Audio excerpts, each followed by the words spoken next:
ಬೆಂಗಳೂರಿನ ಏಕೈಕ ವೈಮಾನಿಕ ತರಬೇತಿಗೆ ಶಾಲೆಗೆ ಸಂಕಷ್ಟ ಎದುರಾಗಿದೆ. ಬೆಂಗಳೂರಿನಲ್ಲಿ ಇರುವಂತಹ ಏಕೈಕ ವೈಮಾನಿಕ ತರಬೇತಿ ಶಾಲೆಗೆ ಸಂಕಷ್ಟ. ರಿಯಲ್ ಎಸ್ಟೇಟ್ ಕಪಿಮುಷ್ಟಿಯಲ್ಲಿ ಜಕ್ಕೂರು ವೈಮಾನಿಕ ತರಬೇತಿ ಸಂಸ್ಥೆ ಬೆಲೆ ಬಾಳುವಂತ ಜಾಗದ ಖಾಸಗಿ ಗುತ್ತಿಗೆಗೆ ಮುಂದಾಯ್ತ ಸರ್ಕಾರ ಅನ್ನುವಂಥ ಒಂದು ಪ್ರಶ್ನೆ ಈಗ ಎದ್ದಿದೆ.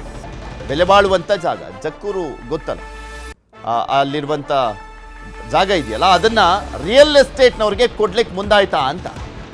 ಲಘು ವಿಮಾನಗಳ ಹಾರಾಟಕ್ಕೆ ಸೂಕ್ತವಾಗಿದ್ದಂಥ ಜಕ್ಕೂರು ಏರ್ಡ್ರೋಮ್ ನಿಯಮ ಮೀರಿ ತಲೆ ಎತ್ತಿರುವಂಥದ್ದು ಬಹುಮಹಡಿ ಕಟ್ಟಡಗಳ ಕಾರಣಕ್ಕೆ ಇತ್ತೀಚೆಗೆ ವಿಮಾನ ಹಾರಾಟ ಕೂಡ ಅಲ್ಲಿ ಕಮ್ಮಿ ಆಗಿದೆ. ಹಾರಾಟವಿಲ್ಲ ಅನ್ನುವಂಥ ನೆಪದಲ್ಲೇ ಇದೀಗ ಹೊಸ ನಡೆಯನ್ನ ಇಡ್ಲಾಗ್ತಾ ಇದೆ ಸರ್ಕಾರದಿಂದ. ವಿಮಾನ ತರಬೇತಿ ಇದ್ದಂಥ ಜಾಗ ಖಾಸಗಿ ಸುಪರ್ದಿಗೆ ಅಂತ ಹೇಳಲಾಗ್ತಾ ಇದೆ. ಸರ್ಕಾರದ ಮಟ್ಟದಲ್ಲಿ ಖಾಸಗಿ ಲೀಸ್ಗೆ ಚಿಂತನೆಯನ್ನ ಮಾಡಲಾಗ್ತಾ ಇದೆ. ಪ್ರೈವೇಟೈಸೇಷನ್ ಮಾಡಲಿಕ್ಕೆ, ಪ್ರೈವೇಟ್ನವರಿಗೆ ಕೊಡ್ಲಿಕ್ಕೆ ಮುಂದಾಗ್ತಾ ಇದೆಯಂತೆ ಸರ್ಕಾರ. ಇದಕ್ಕೆ ಆಕ್ಷೇಪ ವ್ಯಕ್ತಪಡಿಸಿರುವಂಥದ್ದು ವೈಮಾನಿಕ ತರಬೇತುದಾರರು. ಭವಿಷ್ಯದ ಪೈಲಟ್ಗಳ ತರಬೇತಿಗೆ ಜಾಗ ಬೇಕು ಎಂಬ ವಾದವನ್ನ ಮಾಡಲಾಗ್ತಾ ಇದೆ.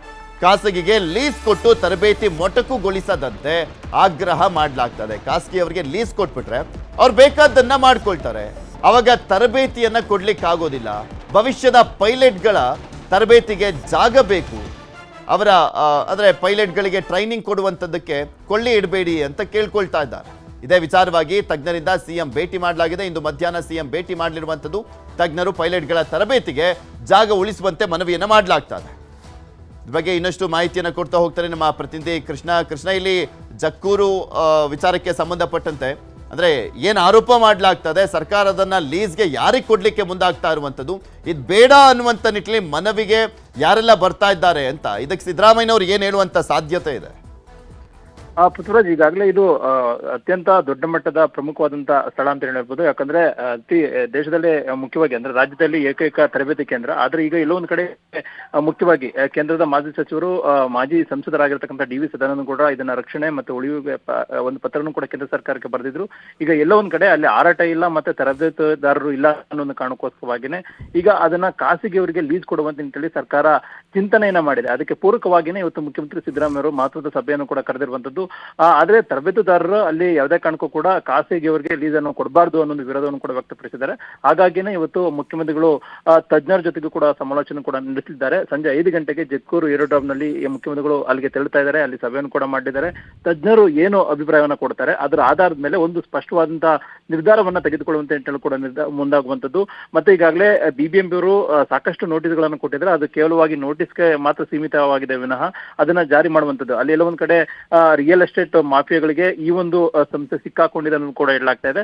ಮತ್ತೆ ಅಕ್ಕಪಕ್ಕದಲ್ಲಿ 5 ಕಿಲೋಮೀಟರ್ ಒಳಗಡೆ ವ್ಯಾಪ್ತಿಯಲ್ಲಿ ಯಾರು ಕೂಡ ಅತಿ ಎತ್ತರದ ಕಟ್ಟಡಗಳನ್ನು ಕಟ್ಟಬಾರದಂತ ನಿಯಮ ಕೂಡ ಇದೆ. ಅದೆಲ್ಲ ಒಂದ್ ಕಡೆ ನಿಯಮ ಮೀರಿ ಕಟ್ಟಡಗಳು ಹೆಚ್ಚಿನ ಸಂಖ್ಯೆಯಲ್ಲಿ ತಲೆ ದೂರಿರುವಂತದ್ದು.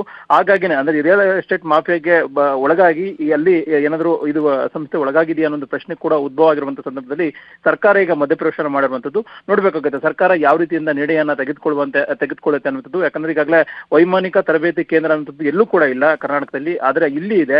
ಎಷ್ಟೋ ಜನರಿಗೆ ಅನುಕೂಲ ಆಗುತ್ತೆ. ಮತ್ತೆ ಅನುಕೂಲ ಆಗಬೇಕು ಅನ್ನೋ ನಿಟ್ಟಿನಲ್ಲಿ ಕೂಡ ಸರ್ಕಾರ ಈಗಾಗಲೇ ಸಾಕಷ್ಟು ಕ್ರಮವನ್ನು ಕೂಡ ವಹಿಸಿದೆ. ಮತ್ತೆ ಮುಖ್ಯಮಂತ್ರಿಗಳು ಮತ್ತೆ ಸಂಬಂಧಪಟ್ಟ ಸಚಿವರುಗಳು ಅದೇ ಜಾಗದಲ್ಲಿ ವಿಮಾನದ ಮುಖಾಂತರ ಹಾರುವಂತದ್ದು ಕೂಡ ನಾವು ಸಾಕಷ್ಟು ಗಮನಿಸಿದ್ವಿ. ಮತ್ತೆ ವಿವಿಪಿ ಗಣ್ಯರು ಕೂಡ ಅದೇ ಒಂದು ಸ್ಥಳಕ್ಕೆ ಬರುವಂತದ್ದು ಕೂಡ ನಾವು ನೋಡಿದ್ವಿ. ಈಗಲಾದ್ರೂ ಕೂಡ ಸರ್ಕಾರ ಎಚ್ಚೆತ್ತುಕೊಂಡು ಖಾಸಗಿಯವರಿಗೆ ಲೀಸ್ ಕೊಡದೇನೆ ಇಲ್ಲ ಒಂದ್ ಕಡೆ ಇದನ್ನು ರಕ್ಷಣೆ ಮಾಡುವಂತ ನಿಟ್ಟಿನಲ್ಲಿ, ಅಭಿವೃದ್ಧಿ ಮಾಡುವಂತ ನಿಟ್ಟಿನಲ್ಲಿ ಯಾವ ರೀತಿಯಿಂದ ಕ್ರಮವನ್ನು ತೆಗೆದುಕೊಳ್ಳುತ್ತೆ ಅನ್ನೋದು ಕೂಡ ಕಾದು ನೋಡ್ಬೇಕಾಗುತ್ತೆ. ಪೃಥ್ವಿರಾಜ್, ಓಕೆ, ಧನ್ಯವಾದ ಕೃಷ್ಣ ನಿಮ್ಮೆಲ್ಲ ಮಾಹಿತಿಗಾಗಿ.